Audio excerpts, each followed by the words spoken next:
What's up, everyone? Gory J here. It's Wednesday. That means we've got new comic books to show. And let's get started. First off, the Marvel Legacy short box is out today. You've got two different sides here. Both of them have Captain America on it. So you've got this side here and this side here, which has got a different set of heroes.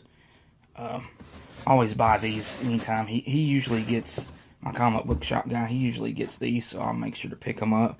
It's always cool to have short boxes with art on them. First up here, as far as comic books go, The Walking Dead 171. Fear the Princess. I'm not sure who this is.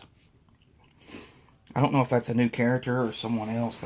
There's so many characters in this book nowadays that it's hard to keep up with everyone. For me, it is. But I don't know. This may be a new character.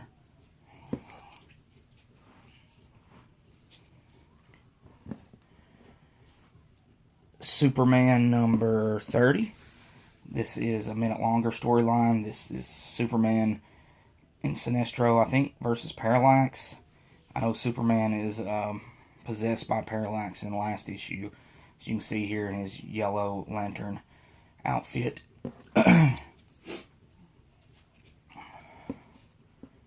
Nightwing number 28. This is cover B. I like this one a lot better than cover A. I just think it's really cool, kind of abstract almost. A little, with his hair breaking into shards. I really like that.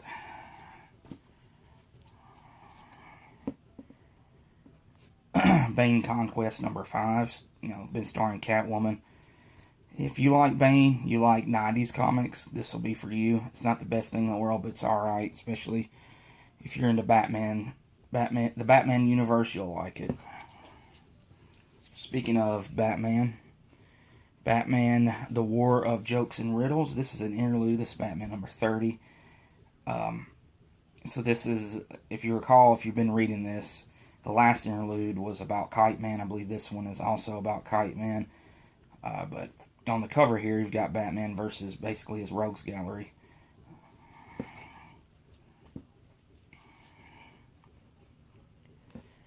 Harley Quinn number 27, the Frank Cho variant, or cover B.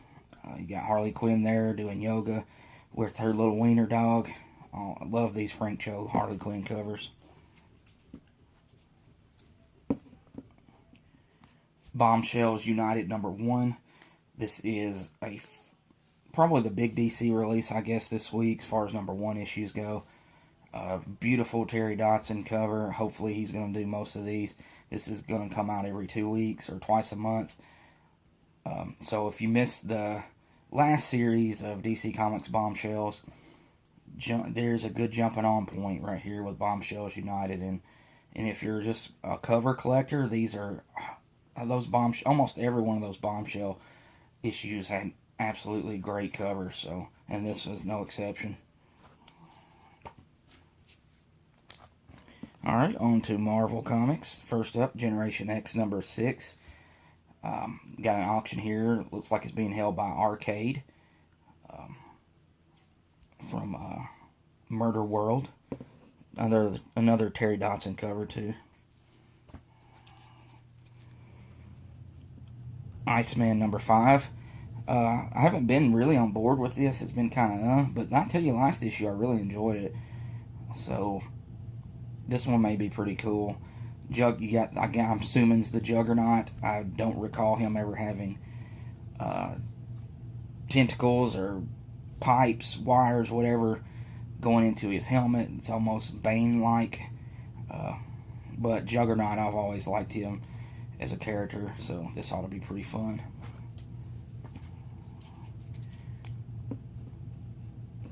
X-Men Gold number 11. This is continuing the Omega Red story.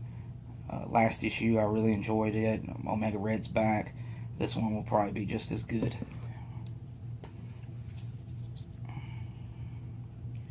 Astonishing X-Men number 3.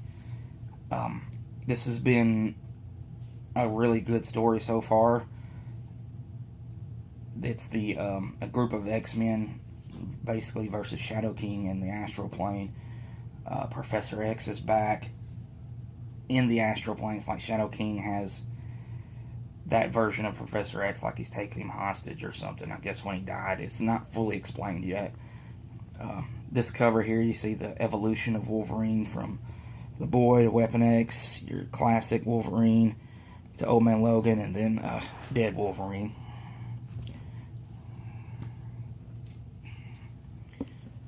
Spider-Man Deadpool number 21. I've seen Arcade was in the Generation X issue. Looks like he's going to be involved with this too. You see Spider-Man and Deadpool at Murder World on the roller coaster there. So I don't know what the deal is with Arcade coming back, but I'm for it. I mean, you don't really see much of him, and he seems like he'd be a perfect fit for this comic book as a good foil for Deadpool and Spider-Man.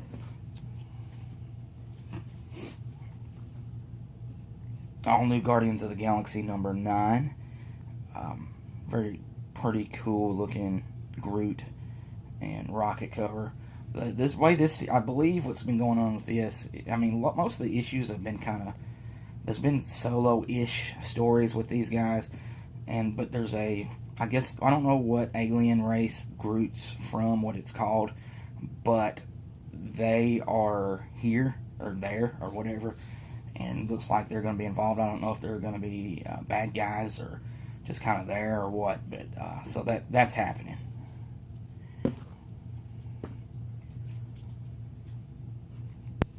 Daredevil number 26. This is starting a new storyline. Looks like involving Blind Spot. If you don't know, Blind Spot was the protege of Daredevil when this series started 2 years ago with the all new, all different Marvel now, or whatever it was called, all new, all different Marvel launch. And so for probably about 15 issues or so, Blind Spot was, co-star, or, just a sidekick of Daredevil. And the way his powers worked is, he wasn't blind, but he basically could turn invisible. He had a suit that made him invisible, and he'd been trained by Daredevil too. And during there was a storyline involving a new villain called Muse, and he was killing Inhumans and using their dead bodies for art. Like, he was a big art aficionado, and he was using dead Inhumans for that. So Daredevil was after him, but Blind Spot got caught up in it. It was anyways, long story short, Blind Spot ended up becoming blinded when Muse took out Blind Spot's eyes. So kind of ironic, and that's the last we've seen of Blind Spot, I'm assuming, up until this issue.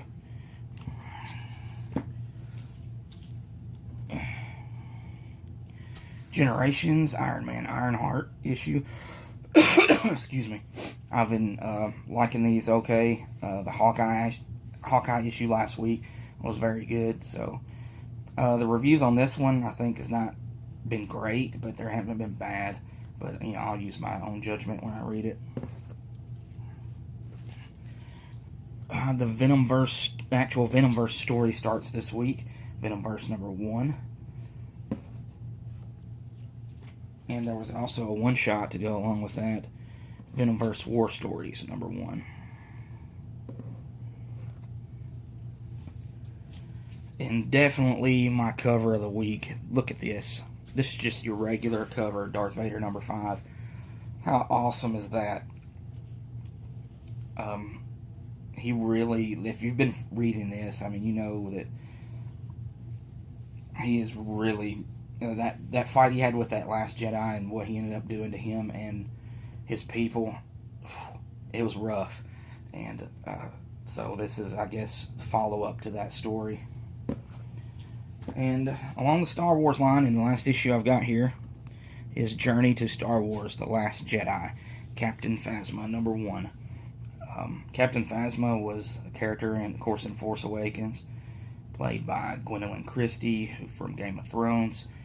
And a lot of people wanted to see more of her, but she didn't really do a whole lot. It's kind of like, she's like the new Boba Fett, I guess. Boba Fett was, so popular, but he really didn't do anything in the movies.